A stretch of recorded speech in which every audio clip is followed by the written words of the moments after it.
Whether you're stuck in traffic, hitting the gym, or just winding down, we are here to spill the hottest tea from your favorite Bravo shows.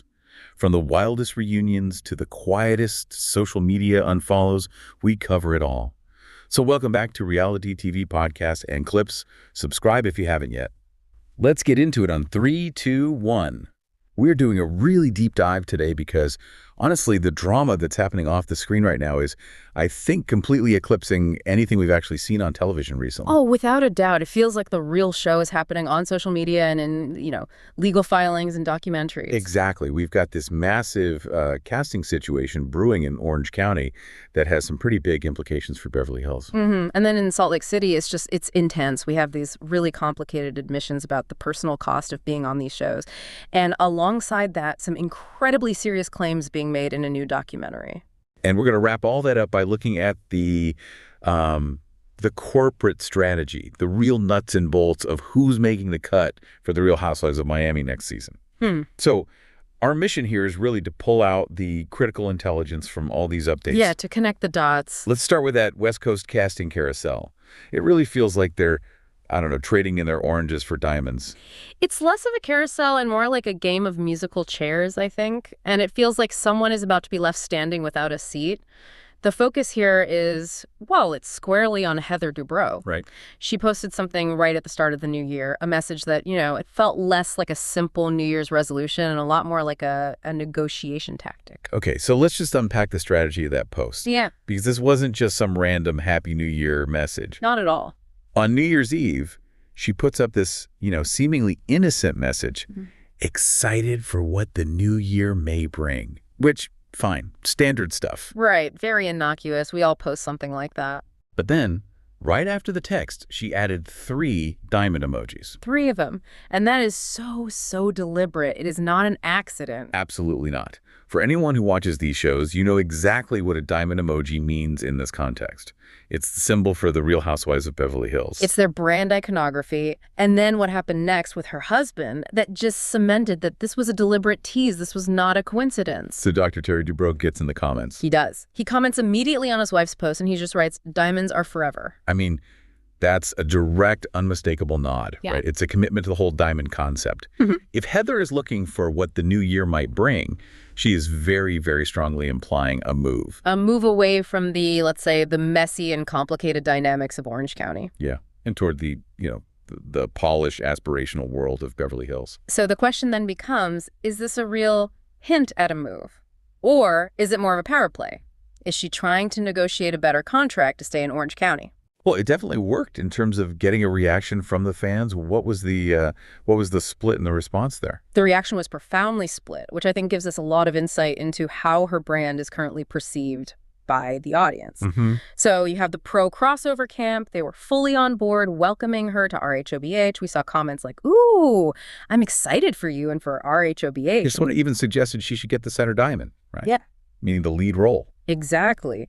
So these fans, they feel her specific brand of wealth, which is very controlled, very aspirational, is just a perfect fit for the Beverly Hills structure. It's a show that often rewards that kind of aspirational lifestyle. But then you've got the RHOC faithful, and they clearly feel that their show needs her, maybe for that stability, even if her drama is sometimes criticized as being, a little too produced. Precisely. The pleas for her to stay were everywhere. "No oranges, I'm having a panic attack, please don't leave the franchise." And what's fascinating is how this all ties into a specific ongoing production rumor. Right, the Vicki Gunvalson situation. Yeah. So when fans were mentioning wanting to see her whoop it up with Vicki, it just highlights the instability. All of this diamond talk, it gains so much more weight because it comes right after claims that were made by RHOBH alum Crystal Kung Minkoff. And Crystal had some very specific information about Vicki's return. It wasn't just, chatter. No, it wasn't. Crystal alleged on her own podcast that Vicki Gunvalson's confirmed return as a full-time housewife for the next season of RHOC, that it took someone else's orange. And when you put those two pieces together. Exactly. You combine that source, an alum who has current ties to production, with Heather posting the diamond symbol. Well, the logical conclusion that everyone is drawing is that Heather might be that cast member. One who either stepped away or was maybe asked to leave to make room for Vicki's big return. Yeah. It's not just idle gossip at that point. It feels like a strategically planted rumor that happens to coincide with a known slot opening up. It really sets the stage for a completely different dynamic on RHOC. So while Heather's over here playing games with emojis, what's the actual casting reality for the rest of the women? Shannon Beador was pretty revealing about the timing of it all. Oh, Shannon Beador, she was on Jeff Lewis Live, and she confirmed just how fluid and, frankly, how tense the whole situation is. What did she say when she was asked about Heather's rumored exit? She gave a surprisingly honest answer, I thought, for a current cast member. She just said, "Not that I know of. I mean, to be honest with you, we haven't heard yet who's coming back next season." And that's a big deal, because filming is typically supposed to begin in February. So that means the cast is just in this state of high uncertainty right now. It is, and that delayed timing, it signals something about what Bravo is planning. What do you think that is? Well, I think it signals a major deliberate restructuring. Shannon even pointed out that last year the cast knew their status before Christmas. So when the network pushes the decision this close to the start of production, I mean, right before February, it suggests they're really fine-tuning that cast list. They might be running screen tests or waiting on some other information to make their final calls. So this delay gives a lot of credence to the idea that multiple oranges are vulnerable. Absolutely, and that Bravo is willing to completely upset the established dynamic. Right. This isn't just a routine renewal process. It feels like a strategic overhaul. And this is the time of year, where we see these alliances start to solidify off camera, almost like they're trying to increase their value to the producers. And Shannon Beador's New Year's Eve photos, they absolutely laid out a roadmap for one of these new power structures. And it triggered a massive fan division. Her New Year's celebration was a very, very public display of an alliance. Shannon celebrated the new year with Jennifer Pedranti, who's a current cast member, and this is the crucial part, with former cast member Gretchen Rossi. And the caption on the post was pretty pointed, too. Very pointed. She expressed gratitude for her close circle and wished for positive vibes.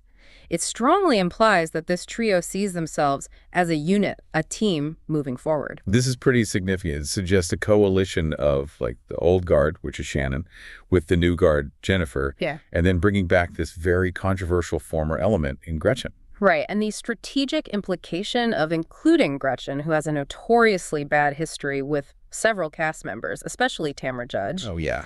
It suggests that this alliance is designed to signal opposition to other women on the cast.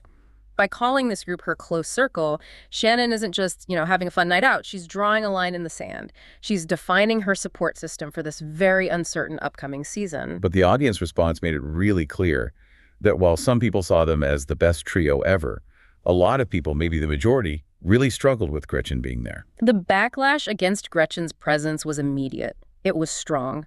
And it just shows how divisive her return would be, even if it was just in a peripheral role. What were some of the comments like? We saw everything from just disappointment, like Shannon knew, to much harsher judgments. Things like, why is Gretchen part of this equation? And wrong road, Shannon, wrong road. So it highlights this tension, right, between the housewives creating their own social circles and whether or not the audience is willing to accept those choices. Exactly. And that public scrutiny over who you associate with, it ties directly into a much, much more serious controversy that Jennifer Pedranti recently faced. Yeah, this one involved her family, and it moved into some incredibly sensitive territory around race and parenting. Yeah, this one requires some really careful handling because it involves a very complex accusation of using a child as a shield. So Jennifer faced this severe backlash that stemmed from a social media influencer. Right, an influencer known as NYC Gal Out. And she targeted Jennifer for mentioning her youngest son, Dominic, at the RHOC reunion. Dominic is the son she adopted with her ex-husband, William Pedranti. And the term used, token black friend, is just incredibly loaded. How did the influencer even strut her argument to claim this was part of a pattern and not just an isolated comment? Well, the influencer's core accusation was that Jennifer used Dominic in a racist way, that she was effectively leveraging his adoption to deflect any criticism about potential racism or insensitivity on her part. And she compared it to political figures. She did, explicitly. She compared Jennifer's actions to politicians who use their adopted children, who are often from different racial backgrounds, as this sort of permanent public defense mechanism against any accusations of prejudice. The argument really framed the mention of Dominic as a calculated PR move, not a genuine defense. To really get the full picture of this accusation, though, we have to look at the prior context the influencer was referencing. This wasn't just about what happened at the reunion. That's a critical point. The influencer's full video, which was defending Jennifer's former friend Katie Janela, was trying to establish a pattern. And crucially, the video referenced an earlier, allegedly culturally inappropriate clip that Jennifer had posted on Instagram. And that clip also featured Gretchen Rossi. It did. That clip was controversial at the time because it seemed to be mocking Asians, specifically using noises and actions that were deemed offensive. So the influencer was basically arguing Jennifer engages in this culturally insensitive behavior. Here's an example with Gretchen. And then when she's confronted about it later at the reunion, she retreats behind her adopted son as her defense. Precisely. It was a direct attack on Jennifer's sincerity and her character, using that prior incident as evidence that her defense at the reunion was insincere. It's important to remember, too, that at the reunion, Jennifer brought up Dominic and her shared history of discussions about adoption with Katie Janela as part of her defense against these racism allegations. Yes, and the influencer argued that Jennifer only backed down when Andy Cohen expressed some visible discomfort, which she suggested was proof that her sincerity was questionable. That is just a staggering claim.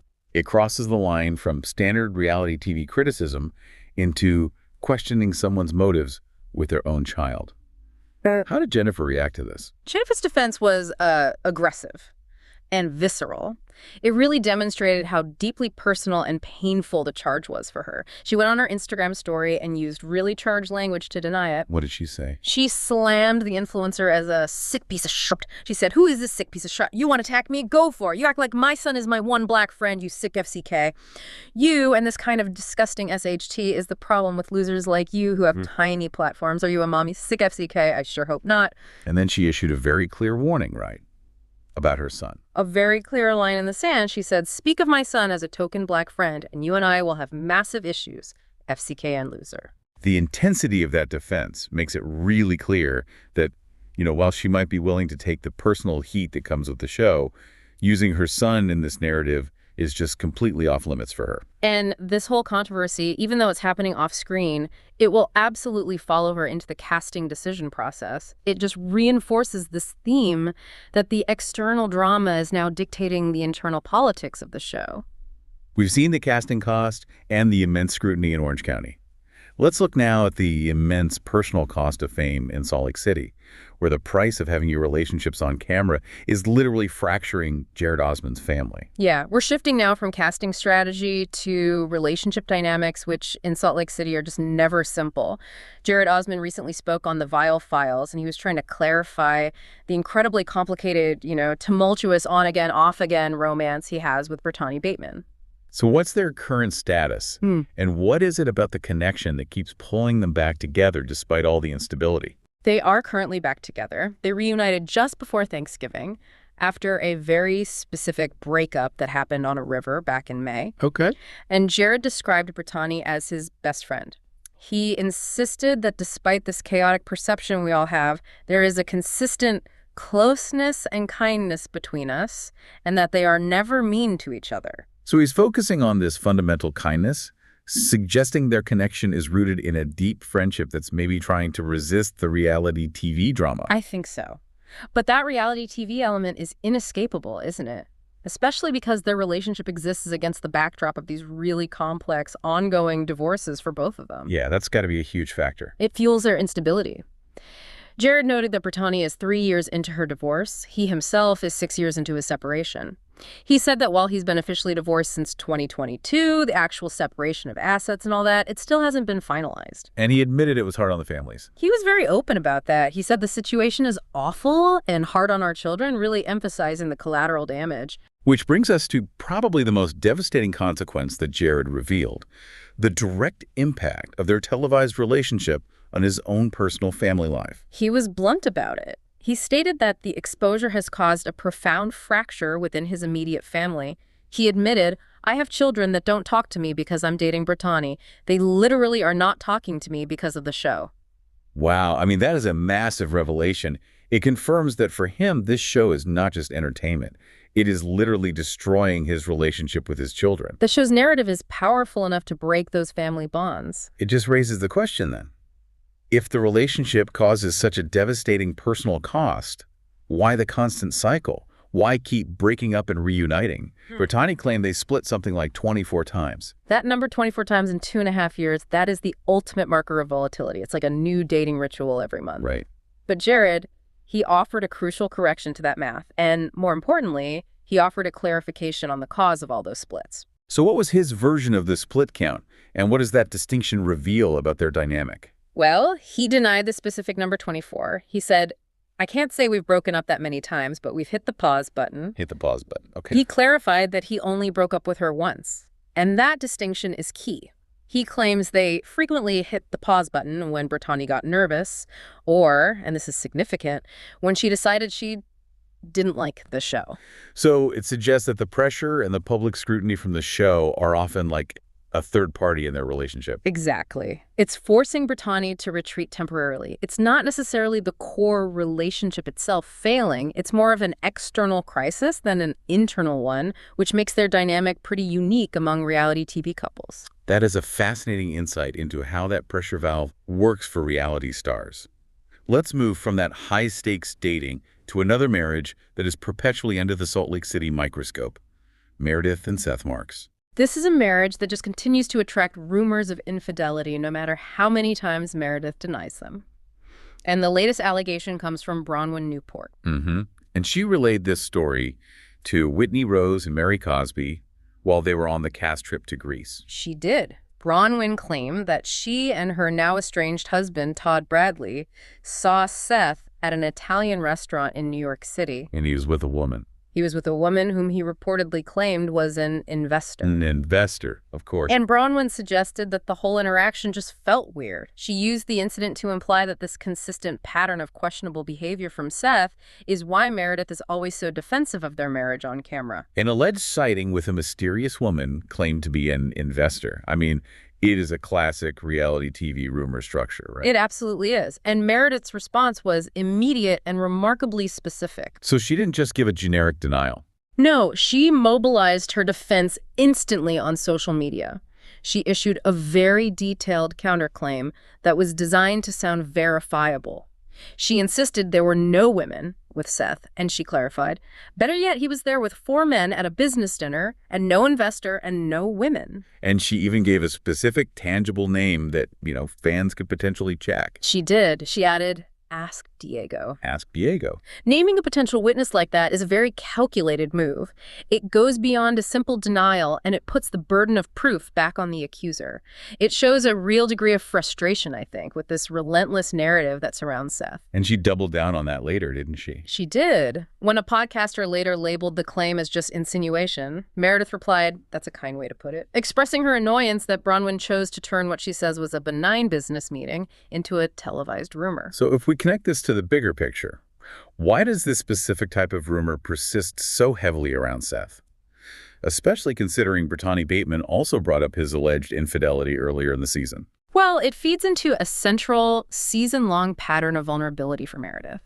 Brittany cited some online rumors she had learned about, which just further illustrates that whether these claims are true or false, Seth's perceived questionable behavior is a consistent public narrative. And the fact that the other women on the cast feel so empowered to constantly bring it up. That suggests that Meredith's defensive posture, which Bronwyn highlighted, is a significant driver of the storyline. The narrative keeps the Marks marriage and Meredith's reaction to the rumors centrally positioned in all the drama. We're going to move now from that ongoing relationship scrutiny to allegations of a much more serious nature. We're pivoting to Mary Cosby, her church, and her marriage to Robert C. Cosby, which are now the subject of these intense documented claims in a new expose, The Cult of the Real Housewife. Yeah, this deep dive into Mary's history, it moves way beyond standard reality television talk. We're now into documented family testimony, and it's backed by a production team that is claiming rigorous verification.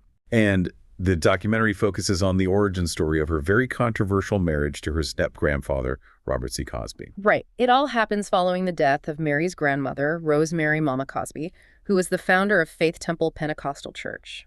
And Rosemary passed away in 1997. That event is really the inflection point for this whole controversy.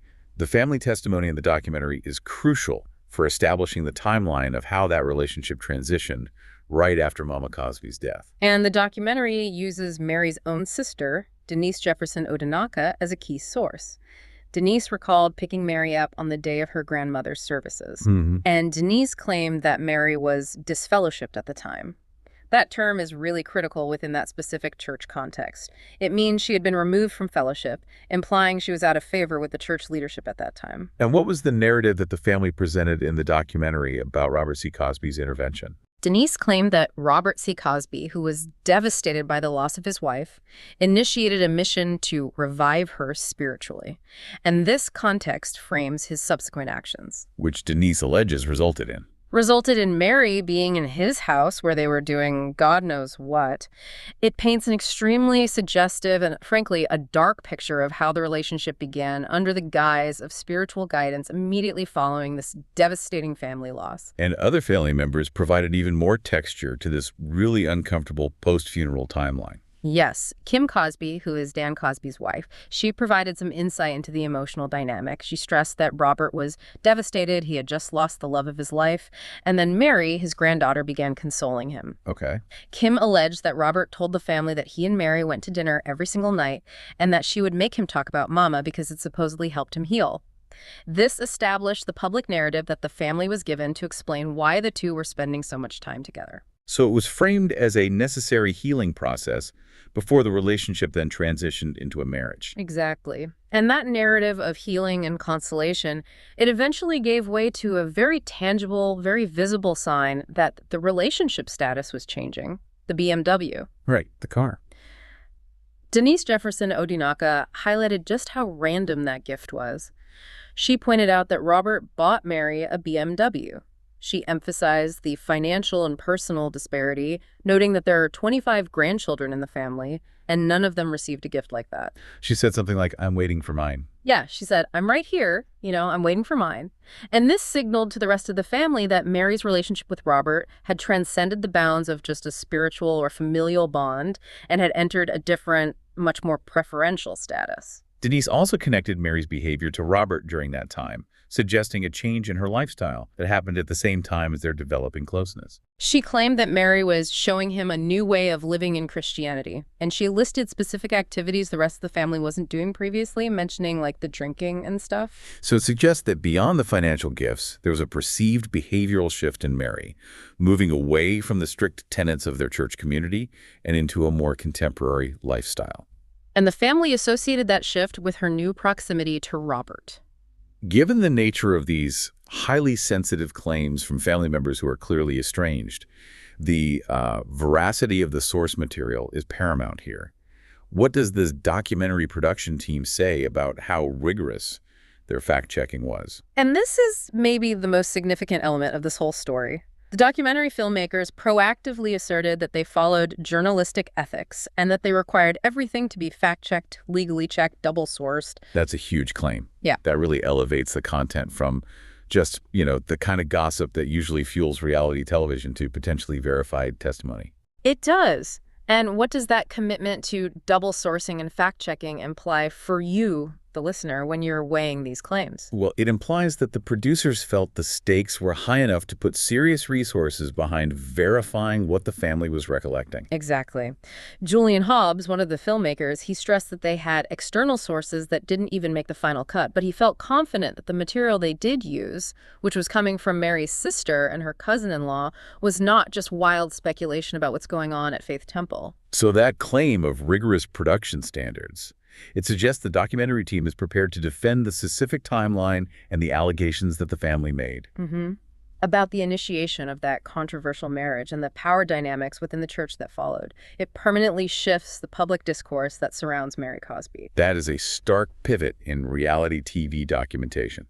Okay, let's move now from those serious family claims in Utah to the Florida sunshine, where the drama is decidedly focused on physical accidents and corporate casting strategy in Miami. Right. We shift to the Real Housewives of Miami with a quick update on Adriana Demora, who was seen sporting some unexpected medical gear over the holidays. Yeah, Lisa Hochstein shared some holiday photos that captured Adriana looking, glamorous, but at the same time injured. Yeah. What did we see? So Lisa shared several photos right before the new year, Yeah. and Adriana was dressed for a party. She had a black mini dress, black tights, silver heels, but she was also very prominently wearing a neck brace. And Lisa posted a picture of the two of them on her Instagram story. She did, confirming that festive but injured look. Did she clarify what happened? Did we get any details on the cause of the neck brace? Well, when fans immediately started asking in the comments, Lisa just confirmed that the brace was due to an accident, but she didn't share any further details. Okay. So while we know she suffered some sort of injury that required orthopedic support, the exact circumstances for now remain private. That lack of detail kind of ensures the focus stays on the visible consequences, not the event itself. Moving from physical health concerns to franchise health concerns. The casting rumors for RHOM Season 8 are making the rounds, and it seems several highly visible cast members are reportedly on the bubble. Yeah, filming hasn't started yet for the next season, but we are getting these leaks about the production hierarchy, basically who is safe and who is vulnerable. And according to reports, production has solidified 5 cast members who are essentially locked in for Season 8. Who are the confirmed 5? The ones who can comfortably secure their narrative moving forward. That would be Alexia Napola, Larsa Pippen, Lisa Hochstein, Stephanie Shojay, and Marisol Patton. They're all reportedly secure for next season. So that solidifies a core group that has historically driven most of the drama, usually the friendship-focused storylines. Right, but that leaves a pretty significant chunk of the cast, including some fan favorites, listed as on the bubble. Okay, so who are the vulnerable for, and what's the strategic reasoning behind their uncertainty? The 4 cast members listed as on the bubble are Gertie Abrera, Julia Lemigova, Adriana Demora, and Kiki Barth. And the analysis around this 4 is crucial because it really reveals Bravo's calculation, which goes beyond just who creates the most drama. Let's start with Gertie Abrera. She is often highly praised by fans for her individual performance and, her willingness to share very sensitive topics, like her cancer journey. What's her specific vulnerability? She was reportedly the most likely to secure a contract out of the 4, but the reports cite a really significant caveat. Despite her strong individual showing, the main cast doesn't fully gel with her. So that's the classic producer dilemma. You have a cast member who is expensive, a strong performer, but if they can't fully integrate and drive group dynamics with that core established group of 5, their value drops. Exactly. Bravo has to weigh her individual narrative against the overall chemistry of the ensemble. And what about Adriana Demora? She's a veteran and now she's injured. Why is she a toss-up? Adriana's vulnerability seems to be based on engagement. Producers are reportedly aware that she has seemed disengaged. And for a longtime friend of or full-time housewife, being disengaged is the kiss of death. Right. It suggests a lack of a compelling storyline or maybe a reluctance to participate in the friction that the show requires. Given her history, being called a toss-up implies it's her disengagement, not her lack of history, that's putting her return in jeopardy. That leaves Julia Lemigova and Kiki Barth. And Julia, in particular, was listed as the most likely to be cut entirely. Why the sudden vulnerability for her? Julia Lemigova was listed as the most likely to be out, and it was largely attributed to fan backlash. So the audience just didn't respond well to her storyline. That's what it suggests. Fans may have found her narrative focus, whether it was her home life, her pets, her marriage to Martina less compelling, or maybe just too separate from the central group dynamics that are dominated by Alexia and Larsa. Bravo is extremely sensitive to fan sentiment, and that kind of negative feedback can quickly lead to a cast slot being reevaluated. Kiki Barth is also on the bubble, but the real deep dive here is the alleged reason an insider gave for why these specific women are vulnerable. And it ties into corporate strategy and demographic correction. And this is the critical piece of intelligence for the sophisticated viewer. An insider alleged that Bravo is looking to shift the cultural representation of the cast. Specifically, they are seeking more Latin Americans. And the allegation is that Gertie, who is Haitian, and Julia, who is Russian European, don't fit that profile. Exactly, which suggests that these casting decisions are being heavily influenced not just by chemistry or drama, but by a deliberate corporate effort to better reflect Miami's core demographic. So this is a sophisticated strategic move by the network. It means that even if Gertie is a high performer, and even if Julia provides a unique voice, if they don't align with the network's current mandate for demographic correction in this specific market, they become vulnerable. Absolutely. This external corporate decision is clearly factoring heavily into who stays and who goes. And it proves, once again, that the off-screen strategic calculations are the true drivers of the show's reality. It is just so clear that the landscape of the Real Housewives universe is completely up for grabs right now. We've covered everything from these high-stakes casting games in Orange County, where diamonds are replacing oranges and alliances are formed based on who you don't like, to the intense personal sacrifices and their really complex dynamics of Jared Brittany in Salt Lake City. And we can't overlook the severity of the documentary claims against Mary Cosby, where family testimony is now being elevated by a production team that's claiming rigorous journalistic ethics. And this shift in how information is sourced, it means that the off-screen stories are being documented and verified, forcing you, the viewer, to treat the underlying controversy as factual, not just reality TV chatter. And finally, the corporate maneuvering in Miami, where identity and demographics are shaping who remains secure in their contract. The cost of reality TV, whether it's fractured families or, losing your slot due to a demographic pivot, is undeniably immense. And if we connect all this to the bigger picture, what really stands out is that the definition of reality in these shows has moved far beyond what the cameras are capturing. The drama off-screen, the family documentaries, the relationship admissions on other shows, the social media accusations, the calculated casting demands, it's now officially eclipsing the action on stream. So this whole phenomenon, it forces you, the dedicated viewer, to constantly apply this critical intelligence to the situation. You have to question where the reality truly ends and where the narrative begins. Especially when those narratives are being built by outside sources and documented testimony. So the provocative thought to carry forward is this. If production is relying on verified off-screen drama to sustain interest, is the on-screen product just becoming an echo chamber for events we already know are true? That's what we are left to navigate until the cameras officially roll again.